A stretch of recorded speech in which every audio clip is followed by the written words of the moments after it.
Assalamualaikum warahmatullahi wabarakatuh dan salam sejahtera. Saya Afnan Hamimi, Ahli Parlimen Al-Ustaz, bersama saya Yang Berhormat Nurul Amin, Ahli Parlimen Padang Terap.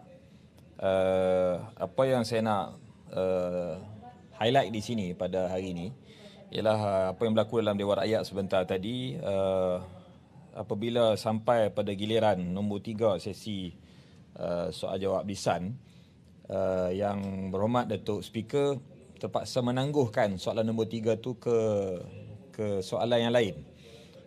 Didapati kerana menteri yang nak jawab itu hadir lewat ke parlimen. Dan berdasarkan kepada peraturan mesyuarat 24(1), saya bangkitkan dalam Dewan Rakyat.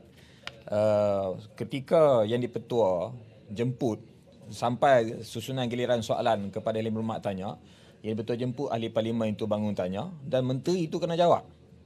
Kalau menteri tak dapat hadir, timbalan menteri boleh hadir untuk menjawab. Tapi dalam kes tadi, Menteri Luar Negeri dan timbalan Menteri Luar Negeri tidak ada dalam Dewan ketika sampai giliran soalan itu ditanya, yang patut ditanya.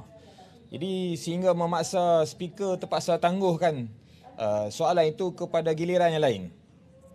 Dan walaupun speaker ada budi bicara, tapi saya nak highlight di sini ialah kegagalan menteri untuk hadir tepat pada masa. Timbalan menteri ada, timbalan menteri tak hadir juga. Dan jawapan itu sepatutnya juga boleh dijawab oleh mana-mana menteri. Ini berdasarkan peraturan mesyuarat 24(1). Jadi menteri-menteri lain ada boleh jawab, timbalan menteri lain ada boleh jawab. Tapi menteri tidak diberi kepada timbalan menteri yang lain ataupun tidak diberi kepada menteri yang lain. Dan menteri berkenaan serta timbalan menteri luar negeri tidak ada dalam Dewan ketika soalan itu ditanya. Satu. Yang kedua, berlaku juga insiden, kawan-kawan ahli parlimen lain bagi tahu, semalam dalam kamar khas, hari Rabu 1 bulan 11, soalan tentang yang patut dijawab oleh Menteri KKDW, Kementerian Kemajuan Desa dan Wilayah, tentang orang asli. Soalan ditanya oleh ahli parlimen Bentong kalau tak salah saya. Dan yang jawab soalan tentang KKDW ni lah timbalan Menteri Pengangkutan. Jadi menterinya tak hadir untuk jawab dalam kamar khas, timbalan menteri tak hadir untuk jawab dalam kamar khas. Yang jawab timbalan Menteri Pengangkutan. Soalan tentang orang asli. Jadi walaupun ada teks itu boleh dibaca, tetapi ini tak menunjukkan keseriusan.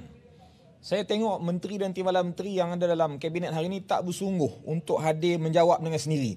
Ada beberapa orang menteri lain yang saya lihat mereka hadir sepanjang sesi parlimen, itu tak nafi.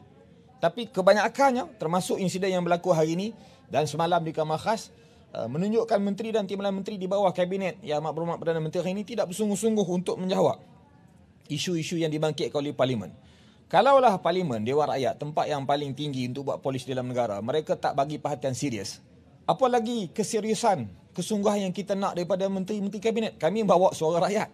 Kita draft soalan, kita hantar awal, kita ikut peraturan mesyuarat. Kita ikut urusan-urusan yang telah ditetapkan oleh parlimen. Tapi kenapa mereka tak boleh patuh? Berlaku juga insiden sebelum ini, timbalan Menteri Pendidikan sesi yang lepas tak dapat jawab soalan daripada ahli parlimen Bekalan Cepa. Dia ada dalam Dewan. Ini kes ni lain pula. Dia duduk dalam Dewan, tapi bila ditanya dia tak ada jawapan. Kes tadi jawapan mungkin dah ada, tapi menteri nak jawab tak dalam Dewan. Dan baru-baru ni juga ketika pengulungan oleh Menteri KKDW, menteri yang sama, di peringkat dasar kami bahas dan menteri jawab. Pengulungan itu dihadiri oleh timbalan menteri untuk jawab. Kesian timbalan menteri, suara pun tak ada. Dia terpaksa berhenti awal daripada masa yang sepatutnya. Jadi mana menteri yang sepatutnya jawab? Ini hal dasar. Hal dasar ni sepatutnya menteri yang hadir jawab. Sebab menteri ahli kabinet, timbalan menteri bukan ahli kabinet. Inilah yang kita sedang persoalkan pada hari ini. Apa sebenarnya yang berlaku? Kita minta penjelasan. Saya minta penjelasan daripada Perdana Menteri dan Kabinet. Apa sebenarnya yang berlaku? Kenapa tidak ada arrangement yang baik menyusun giliran menteri hadir? Tidak ada orang yang pantau ke menteri ni? Di mana menteri hadir berjawab on time, jawab apa yang dibangkitkan dengan serius. Kenapa Perdana Menteri ni saya tengok gagal nak mengawal Kabinet? Menteri-menteri Kabinet. Adakah menteri Kabinet tak respect pada Perdana Menteri ataupun Perdana Menteri tak ada tengok menteri Kabinet? Kerana sibuk uruskan hal-hal lain di luar negara. Sedangkan inilah tata kelola yang nak dicerakinkan dengan penuh wewenang yang TV Krama yang disebut banyak kali itu. Jadi apa yang berlaku hari ini menunjukkan peristiwa ini berulang kali berlaku dan menunjukkan kerajaan ini tidak serius, tidak kompeten untuk menangani isu-isu rakyat yang dibangkitkan oleh ahli-ahli Dewan Rakyat di dalam Dewan Rakyat, tempat yang paling tinggi untuk buat sesuatu polisi, dasar dan keputusan negara.